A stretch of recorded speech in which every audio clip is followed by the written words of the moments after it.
Wednesday morning, everyone. We've had some great weather so far this week. The mild temperatures, the sunshine. Things are changing, though, in the forecast today as we bring back more clouds. A chance of rain, but we're not talking about a washout today. So you're still going to have some time to get out there and enjoy what will be the last warm day for quite a while here. As we look at temperatures this morning, already upper 50s to near 60. A few showers are showing up, but a lot of that rain is elevated in the atmosphere. It's not actually hitting the ground because we've got some dry air to overcome. So this morning, the rain is going to struggle. We're going to just see a few sprinkles out there. A lot of the time today, you're going to be dry, but just a few showers or sprinkles possible. The better chance of rain later today. It's all because of a cold front. A system moving through parts of Canada has got a strong cold front.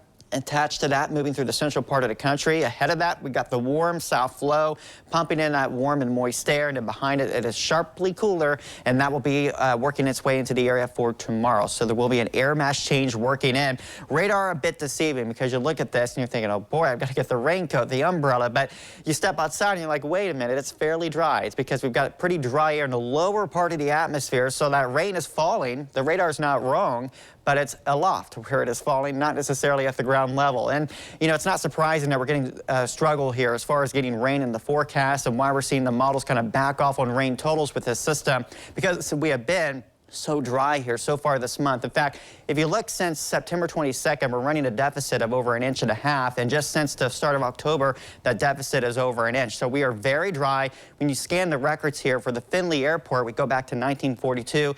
We're at the third driest October so far. So it has been a very dry start to the month. Good news for the farmers getting that harvest in, but obviously we could use a little bit of moisture out there to kind of tame some of that dust that's been blown around the past several days. We're looking at a forecast today that's still warm. We're going to see temperatures up into the 70s this afternoon.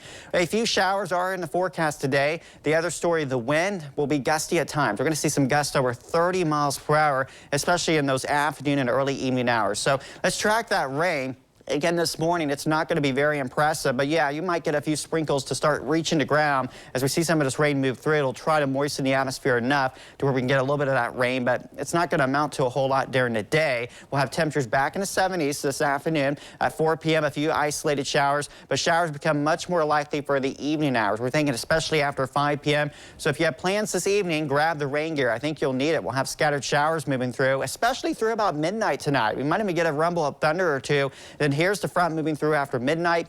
The wind starts to shift in directions here, and numbers will start to fall as well. Now, rain totals are backing off, as I talked about. Most models showing around 1/10 of an inch, so it's not going to be enough to fix the dry situation, but some measurable rain is still likely to occur. And then tomorrow we'll have a mixture of sun and clouds. Cooler weather on the backside of the system. Looking at your 7-day forecast, temperatures will hold around 60 the next several days. Our next cold front will bring an isolated shower chance Saturday. It won't be very impressive, and then we'll see a stronger blast of cold weather possible for next week.